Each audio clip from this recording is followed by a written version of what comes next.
Break के बाद सी news Bharat में एक बार फिर से आप सभी का स्वागत है। रुक करेंगे बुलेटिन की ओर। इस बुलेटिन में बात होगी गिरिडीह की, जहां तीसरी थाना अंतर्गत बेलवाड़ा पंचायत स्थित करबला के पास महिला की मौत संदेहास्पद स्थिति में हुई। साथ ही बात होगी गुना की, जहां चैतन्य महाप्रभु के अवतरण दिवस के उपलक्ष्य में गुना इस्कॉन द्वारा ऐतिहासिक गौर पूर्णिमा महामहोत्सव का हुआ आयोजन। और बताएंगे कैसे रायबरेली में चर्चा का विषय बना लालगंज बाईपास ओवरब्रिज में रेलवे ट्रैक के ऊपर का क्षतिग्रस्त हिस्से को देखने पहुंचे। ऐसी तमाम खबरों पर विस्तार से करेंगे चर्चा। खबर तीसरी गिरिडीह से है, जहां थाना अंतर्गत बेलवाड़ा पंचायत स्थित करबला के पास मोकिना खातून नामक महिला की मौत संदेहास्पद स्थिति में हो गई। हालांकि मृतका की मां शेरून खातून मौसी मोरीना खातून ने अपने दामाद मिसाल अंसारी सहित ससुराल वालों पर हत्या करने का आरोप लगाया है। बेटी के शव को देख मां पूरा परिवार का रो रो कर बुरा हाल है। मामले की सूचना मिलते ही तीसरी पुलिस ने शव को कब्जे में लेकर थाने ले गई और शव को पोस्टमार्टम के लिए गिरिडीह भेज दिया है। आपको बता दें कि मृतक मोकिना खातून की शादी 5 वर्ष पूर्व बेलवाना गांव के मिसाल अंसारी से मुस्लिम रीति रिवाज के साथ हुई थी।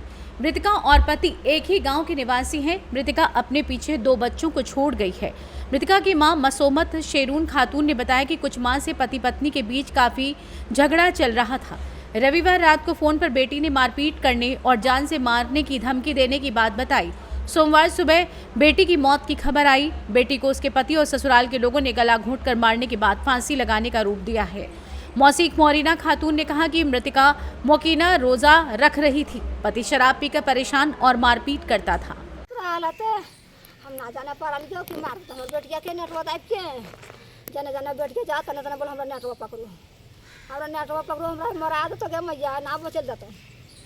आगे बेटिया हम ना जाना पारा लियो मरा दो तो हमर बेटिया कैसे जैसे मुर्गी के जगह करता है ना, वैसे मुर्गी तरफ से जगह करेंगे तुमको। के बोला ये नीरसा फिल्टर कुछ पीवा कालिए दमदा इसने बोला कर तो बैठवा हमर बेटा बोले कैसे बोलते काहे बोलते हमर बेटा ना बोलते कहे तो की करबी तो हमर बेटिया तो गार्जियन है कि तोरा हम गार्जियन को तो बेटो संभालबी कि ना संभालबी ना बेटो जाबी कि ना दाबी। हमर बेटो पीतो खातो कुछ बोलता कुछ करता हम ना कहे करबो तो बेटिया जिम्मा कर हमर बेटिया जिम्मा दे दे। उनका पति का मिसाल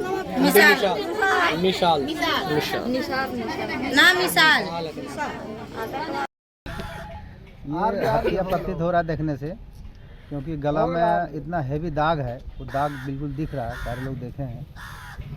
तो ये हत्या है और ये इस तरह से करना बहुत गलत बात है। किसी की भी बेटी हो इस तरह से मार देना ये बहुत अच्छी बहुत ख़राब बात है। जो दोषी है उस पर कार्रवाई होना चाहिए, जो निर्दोष है वो फंसे नहीं, इस पर भी ध्यान रहे। हम पुलिस प्रशासन से यही मांग करते हैं कि निष्पक्ष जांच हो और जो दोषी है मुकम्मल उस पर कार्रवाई होना चाहिए, उसको माफ़ करने की कोई सूरत नहीं है। तीसरी गिरिडीह से सी न्यूज संवाददाता आनंद बरनवाल की रिपोर्ट। अध्यक्ष श्रीपाद धीर गौर प्रभु जी के मुख्य आतिथ्य में सभी गुनावासियों ने जोरों शोरों से इस महाउत्सव में बढ़ चढ़कर भाग लिया। बता दें कि कार्यक्रम में श्रीपाद धीर गौर प्रभु जी का चैतन्य महाप्रभु की लीला के ऊपर ही बहुत सुंदर प्रवचन हुआ और अद्भुत कीर्तन और नृत्य ने वातावरण को मंत्रमुग्ध कर दिया। इस कार्यक्रम में उपस्थित सभी के मुख पर सिर्फ और सिर्फ हरि नाम के कीर्तन का मधुर स्वर था। आज इस ऐतिहासिक कार्यक्रम के माध्यम से इस्कॉन गुना ने सभी गुनावासियों को ये बताने का प्रयास किया कि भगवान का नाम लेना कितना ज़रूरी है और ज़ोरों शोरों से नृत्य करके ये भी बताया कि भगवान के कीर्तन में और शुद्ध भक्तों के साथ रहने में कितना आनंद आता है। इस्कॉन गुना का केंद्र साइंस स्टेट कॉलोनी संजोग गार्डन के पास स्थित है, जहां हर रविवार नियमित रूप से कार्यक्रम शाम 4:30 से शाम 7 बजे के बीच किया जाता है, जहां सभी गुनावासी सादर आमंत्रित रहते हैं। इस्कॉन गुना का सभी गुनावासियों से निवेदन है कि सभी रविवार को इस्कॉन गुना के केंद्र पर भगवान राम की महिमा और भगवद गीता के बारे में आके श्रवण करें तथा अपना जीवन सफल बनाएं। गुना से सी न्यूज संवाददाता सुनील की रिपोर्ट। खबर उत्तर प्रदेश के रायबरेली से है, जहां 2014 में रायबरेली से लोकसभा चुनाव लड़े वरिष्ठ भाजपा नेता एवं सुप्रीम कोर्ट अधिवक्ता अजय अग्रवाल ने रायबरेली में चर्चा का विषय बना लालगंज बाईपास ओवरब्रिज में रेलवे ट्रैक के ऊपर का क्षतिग्रस्त हिस्सा देखने पहुंचे। व्यापार मंडल भी मौके पर पहुंचकर खामियां बताई और लालगंज में लग रहे जाम के बारे में अवगत कराया। वहीं श्री अग्रवाल ने बताया कि जाम की समस्या को लेकर डीएम से मुलाकात करेंगे और बंद पड़े लालगंज बाईपास को जल्द चालू करवाने का आश्वासन भी दिया। टोल टैक्स की बात उठने पर श्री अग्रवाल ने कहा कि मैं अधिकारियों से बात करूंगा कि जब तक ये लालगंज बाईपास बंद पड़ा है तब तक टोल ना वसूला जाए। इस मौके पर व्यापार मंडल नगर अध्यक्ष विवेक शर्मा, जिलाध्यक्ष रोहित सोनी, मृत्युंजय वाजपेयी, अबू शर्मा, भाजपा वरिष्ठ भाजपा नेता सुशील शुक्ला, अतुल त्रिपाठी मौजूद रहे। आइए जानते हैं इस विषय में वरिष्ठ भाजपा नेता अजय अग्रवाल का क्या कुछ कहना है। तारीख मिलती रही है। गडकरी जी रैली का दौरा भी था, उसमें मंत्री जी ने कहा था कि 15 अप्रैल तक मिल जाएगा। क्या लगता है कि बनेगा फिर एक और तारीख नहीं, उसके बाद में गडकरी जी ने अपने मुंह से 15 अप्रैल नहीं कहा कभी, लेकिन हम जब उसके बाद जब ये लालगंज हो यहाँ पे रैली होके गए थे, उससे पहले भी मैं मिला था एक बार उससे, उसके बाद भी मैं उनके आवास पे जाके मिला था दिल्ली में। तब भी मैंने अपना पत्र दिया था उनको, जिन्होंने NHAI चेयरमैन को भिजवाया था, उनको संदेश भी करवाया था, फोन भी करवाया था साथ के साथ। तो अब वो अभी तक जो है क्यों नहीं हुआ, तब से काम अभी तक क्यों नहीं शुरू हुआ, उस बात को भी 1 महीने ज्यादा हो गया है। काम तुरंत शुरू, आज ही मैं चाहूंगा आज या कल से काम शुरू हो जाए, और जिस प्रकार से चुनाव के होने से पहले 1-2 महीने काम में लगते ही लगते हैं, ये पुल शुरू हो जाए, ये मैं इस मामले को जाके उठाऊंगा अभी तुरंत। और जिलाधिकारी से ट्रैफिक डाइवर्जन के बारे विषय में बात की जाएगी, वो भी आज ही से लागू हो जाए। इतना बड़ा सौगात मिला, एक तरफ टोल भी वसूला जा रहा है, तो क्या टोल वसूलना? देखिए, वो जो भी है वो तो एक टेक्निकल तकनीकी बातें हैं। टोल वगैरह जब टोल अगर बनी रहती है, हाँ, और जब हमें तो हाँ, मुख्य बात ये है कि ये यदि सड़क टूट रही है और सड़क नहीं चल रही है तो टोल नहीं होना चाहिए, ये बात भी आपकी जायज है।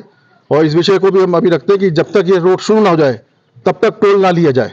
टोल इसी के लिए लिया गया है कि जो NH के लिए गया है कि सीधे सीधे वाहन चले जाएंगे, जाम में नहीं फंसेंगे। अब वो जाम में अगर फंस रहे हैं तो टोल लेना गलत है।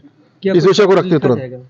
मैं आज ही लिखता हूँ, इस विषय में बात भी करता हूँ सब लोगों से, ये टोल तब तक छोड़ा जाए जब। रायबरेली से सी न्यूज़ संवाददाता देवराज की रिपोर्ट।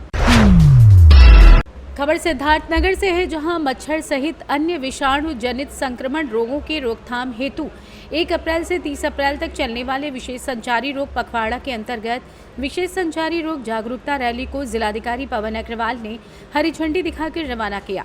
एम्बुलेंस एवं कूड़ा उठाने वाली गाड़ियों पर पोस्टर बैनर लगाकर रैली में निकली गाड़ियां जिले के विभिन्न हिस्सों में जाकर लोगों को संचारी रोग से बचाव हेतु साफ सफाई और जरूरी एहतियात बरतने संबंधी जानकारी देंगे।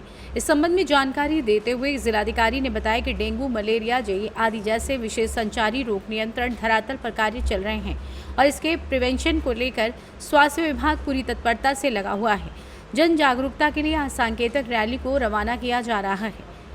आइए जानते हैं इस विषय में जिलाधिकारी सिद्धार्थनगर पवन अग्रवाल का क्या कुछ कहना है। देखिए, ये आप लोग जानते हैं कि ये वर्ष में 3 बार दस्तक अभियान के तहत कार्रवाई की जाती है, जिसके अंतर्गत संचारी रोगों पर नियंत्रण करने के लिए सभी विभागों के समन्वय से, चाहे वो स्वास्थ्य विभाग, पंचायती राज विभाग, नगर विकास, पशुपालन विभाग, कृषि विभाग एवं अन्य सभी विभागों के समन्वय से कार्रवाई की जाती है, जिससे संचारी रोगों से, विभिन्न संचारी रोगों से, JES से जनपद के वासियों को, जनपद के बच्चों को सुरक्षित रखा जा सके। तो प्रिवेंशन के लिए ये कार्रवाई प्रारंभ की गई है। नहीं, ये पूरी कार्रवाई चल रही है, रैली तो सिर्फ सांकेतिक है। इसकी कार्रवाई सारी जो कार्रवाई चल रही है वो पहले पिछले लगभग 15-20 दिन से चल रही है उसकी तैयारियां, और ये आज से इसका सारी जगह मौके पर क्रियान्वयन भी होगा।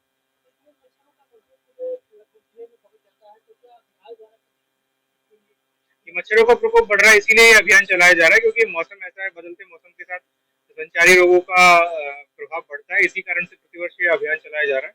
और उसी सिद्धार्थनगर से सी न्यूज़ संवाददाता धर्मेंद्र कुमार की रिपोर्ट।